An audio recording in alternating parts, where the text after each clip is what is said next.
In this tutorial, we're going to take a look at some of the features that Keynote has to help us label and identify different parts of our visuals, not only for our ICANNs, but for any type of work we're doing on a presentation where we want to label things and point out some things and emphasize something as a visual aid.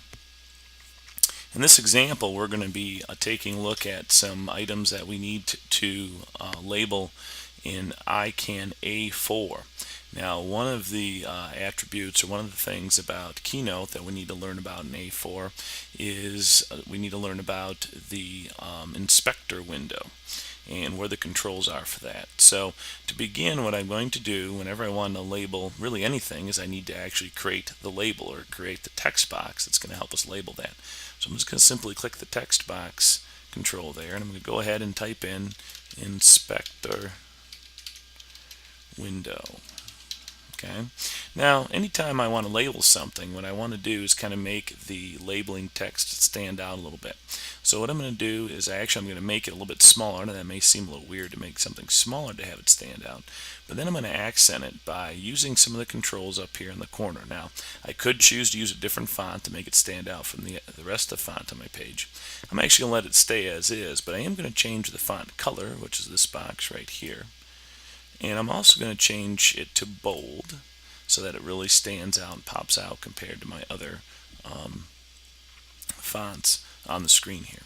So that's the one thing. That's kind of the easy part. And notice I put it in close proximity, or I put it very close to where I'm labeling. I'm going to be labeling both the inspector box here and the inspector window button here. Next thing I want to use is I want to use some arrows. The arrows help me kind of point and pinpoint what exactly it is that I'm labeling. And they are located in the Shapes menu here. I'm just going to use the arrow towards the top here. And when I click on that, it just makes a very simple, thin arrow. But I want it, first of all, I have to point it in a different direction. So I'm going to use the handles here to kind of move it around. So I'm using that to kind of tilt it and change its direction and that sort of thing. But I also want the arrow to stand out. And again, there are a couple different ways of doing that. The first thing I can do is, again, the controls here. You'll notice I have the arrow highlighted here right now, just like I do with the text window to get the text controls to show up. I also have the arrow handles on here. And that tells me this is selected, and the controls are up right here. So I'm going to go ahead and first I'm going to make my arrow a lot thicker. I'm going to go to 7 point, and that makes it really thick and broad. And then I'm going to change the color of the arrow to match my text. Okay, and so now it really stands out. I can even change the type of line. Right now it's just a solid line, but I can kind of give it some texture and really make it kind of stand out there. Okay, and I can also change the type of endpoint if I want to. If I just want a solid arrow here, and I can put another ending on the other end if I wanted to. You can kind of play around with that a little bit. So pretty cool features there. Now I also want to put an arrow up here showing the inspector window. Now instead of going through and drawing all that again, what I can simply do is I can copy and paste. So I'm going to go ahead and hold down the option or the control key rather, control click, and up will come my copy window. And then I'm going to kind of just click off, and I'm going to go control click again, and I'm going to paste one there. Okay, and that puts it right here. Now I need to resize it a little bit, so what I can do is I can kind of move it over here a little bit, tilt it the other way, and I can resize it. So now it points to the inspector window button that's located up here. That'll turn the inspector window on and off. Excuse me. Now the last thing I want to show you here is how I can use shapes to help me really pinpoint different features. So I'm going to go up here to the shape menu again, and this time I'm going to select kind of this curved box here. Now you can use any shapes you want here really, but I kind of like this one because it kind of matches the shape of the inspector window. So I'm going to go ahead and click this, and it puts this shape here. Now what I'm going to do is I'm going to drag it over here right now. I'm going to kind of cover up the inspector window with it. Okay, now you're saying, well, that's not going to work, Mr. Ivor, I can't see it. But what I can do is I can change it so there is no fill, there's no color inside here. And I notice I have the handles on it, so I have it selected. And now all the controls for this are located up here. Okay, and we'll talk about why it's here instead of over here in a little while, or at a different time. But the controls are up here, so I can go up here and I can kind of mess around with those strokes again. I can make it kind of a chalkboardy stroke, or kind of textured, and I can change the thickness here a little bit, make it really stand out a little bit. And then I can change its color too. I'll probably stay with that yellow. Well, I could use different colors if I had to.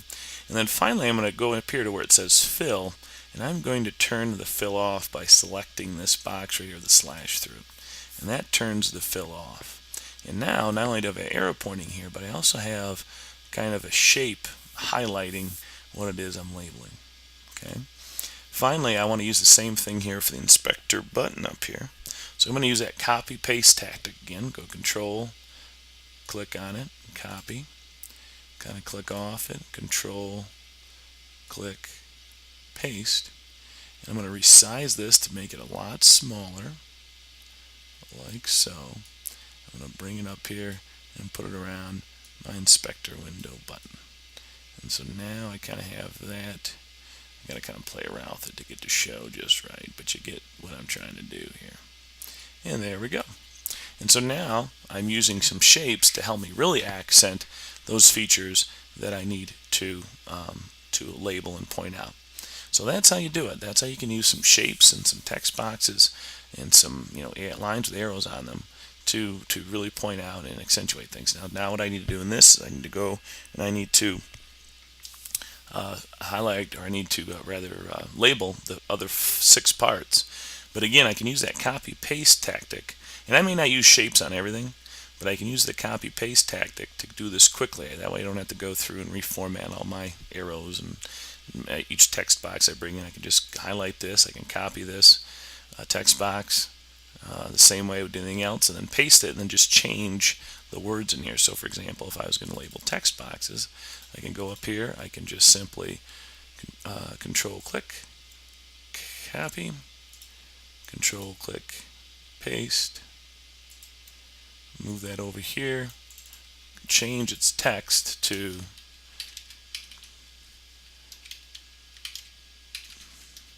text boxes. Okay, and now it's formatted the same way that the inspector window text was. I can put it down here, put my arrow, copy and paste my arrows in. You get the idea. So again, just some ideas and some shortcuts to help you with labeling here, the various different things that you're responsible for in a Keynote slide.